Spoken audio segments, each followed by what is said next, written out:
ভালো কাজ করতে চায় আপনারা সুযোগ দেন না। সুযোগ কাকে দিবেন? যারা চাঁদাবাজি করে তাকে সুযোগ দিবেন।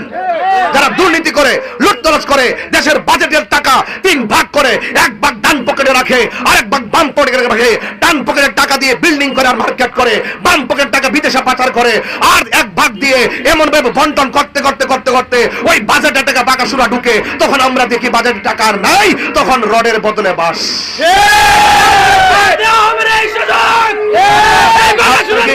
আপনাকে এই বাংলাদেশ চান? আপনারা কি এমন বাংলাদেশ চান? আমরা বাংলাদেশ চাই, শান্তির বাংলাদেশ। জনগণের টাকা নিয়ে মেরে খাওয়া যাবে না। জনগণের ট্যাক্সের টাকা দিয়ে এই দেশ চলে, ওই জনগণের সঙ্গে বাটপারি করা যাবে না। অনেক ধোঁকা দিয়েছেন, অনেক বোকা বানিয়েছেন, আর না। মিষ্টি মধুর কথা দিয়ে, 2 মণ জিলাপি দিয়ে কিছু মানুষের মন পাওয়া যায়, কিছু মানুষের পেট ভরানো যায়, কিন্তু মন পাওয়া যায় না। আমি কি বোঝাতে পেরেছি? আমি আপনাদের কাছে অনুরোধ করব, বাগাসুরার মানুষ শান্তিপ্রিয় মানুষ, বাগাসুরার মানুষ অত্যন্ত সম্প্রীতি বান্ধব মানুষ।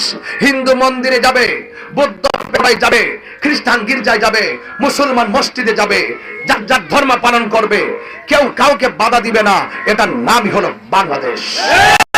এবং ভাইয়েরা আমার, আপনাদের খেদমতে আমি অনুরোধ করে বলতে চাই, এ দেশ আউলিয়া কেরামদের দেশ।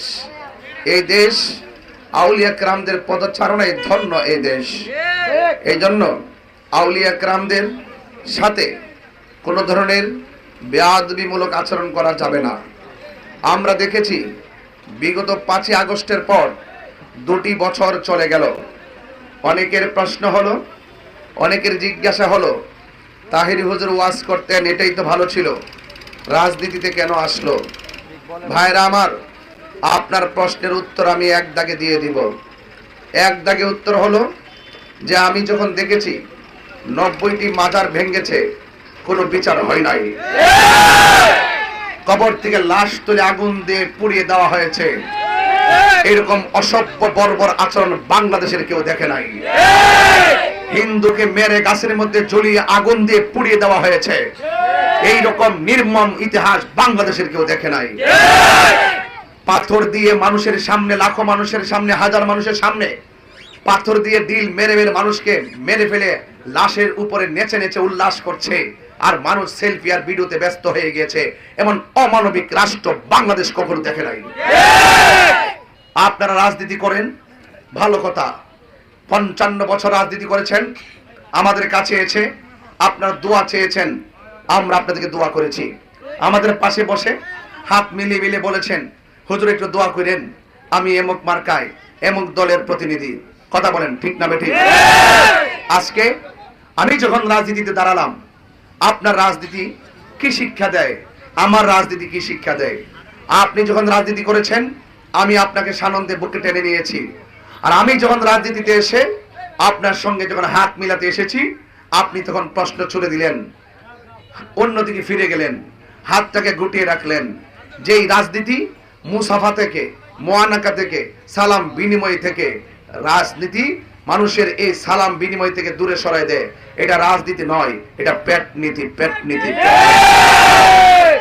পেট নীতির রাজনীতি তাহিরি করবে না। আমি যা বলছি তাই করি। আপনারা জানেন, এই বাংলাদেশে একমাত্র বাংলাদেশের শান্তিপ্রিয় দল আহলুস সুন্নাত ওয়াল জামাত। তাদের রাজনৈতিক দর্শনে কোনো কালো অধ্যায় নাই। তারা যতদিন রাজনীতি করেছে কোনো সন্ত্রাসী নাই, চাঁদাবাজি নাই, দুর্নীতি নাই। শান্তিপ্রিয় ভাবে আমরা এই দেশে বসবাস করেছি। আজকে মনে করেছি, যখন এই দেশ থেকে এই দেশটি খুনের রাজ্যে পরিণত হচ্ছে, যখন দেখছি মব ভায়োলেন্সের তাণ্ডবে রাজপথ পর্যন্ত উত্তপ্ত রক্তে লাল হয়ে গিয়েছে, যখন দেখেছি মানুষের জানমাল অনিরাপদ হয়ে পড়েছে, যখন দেখেছি লুটতরাজ, চাঁদাবাজি, দুর্নীতি ভরপুর হয়ে গিয়েছে, যখন দেখেছি মুরব্বীদের গলার মধ্যে জুতার মালা পরিয়ে দেওয়া হয়েছে, যখন দেখেছি মুক্তিযোদ্ধাদের গায়ের মধ্যে জুতার মালা পরিয়ে দেওয়া হয়েছে, যখন দেখেছি শিক্ষকদের গায়ের মধ্যে ছাত্ররা গিয়ে গায়ের মধ্যে অনেক ধরনের মানুষ তারা গিয়ে মধ্যে জুতার মালা ঝুলিয়ে দিয়েছে, একটা শব্দ হচ্ছে, কখনো উস্তাদের গায়ে জুতা পারে না। আপনি যাই বলেন না কেন, আপনি বেয়াদবি করতে পারেন না। দেশের মাটি নিয়ে যাই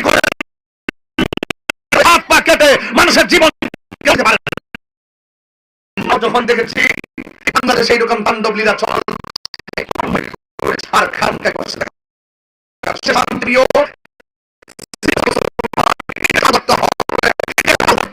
দেশের হাল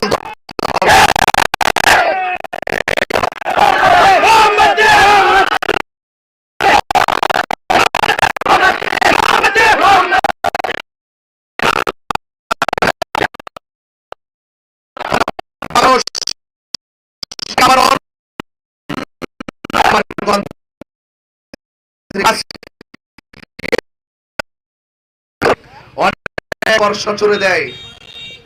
তাহির হিসাবের বাড়ি হলো ব্রাহ্মণবাড়িয়া। এখানে আসলো কি জন্য?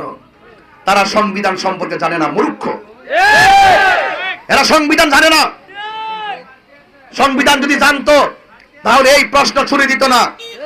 একটা গণতান্ত্রিক রাষ্ট্রে একটা মানুষ বাংলাদেশে যে কোনো জায়গা থেকে নির্বাচন করতে পারে, সাংবিধানিক ভাবে কোনো বাধা নাই।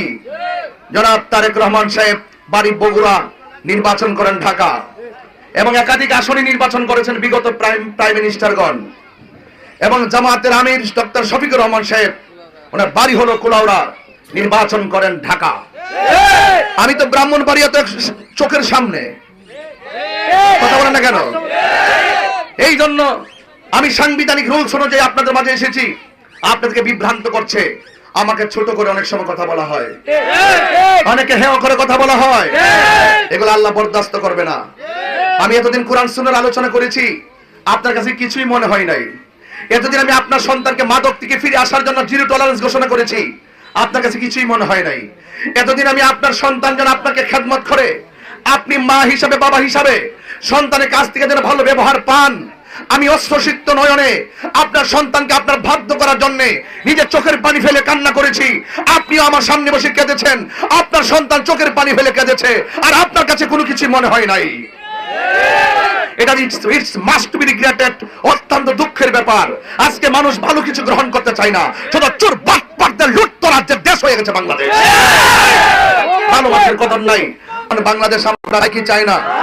আরো বড় করে চাই কি চাই না? এই জন্য মেহনতি ভাইরা, আজকে আমি গিয়েছিলাম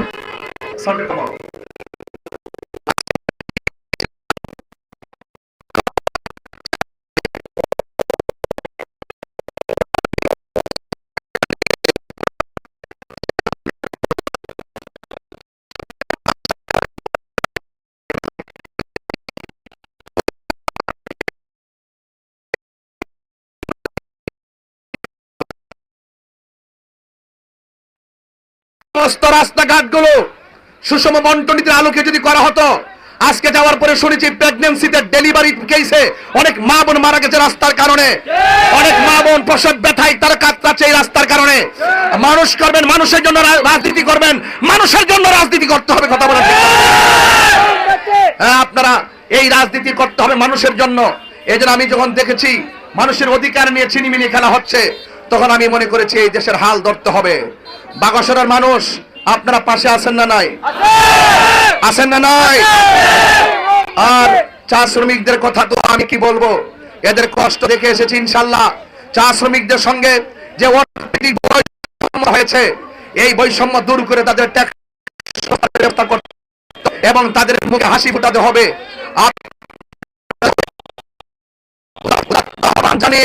আর এই দেশের মেহনতি মানুষের পাশে ওই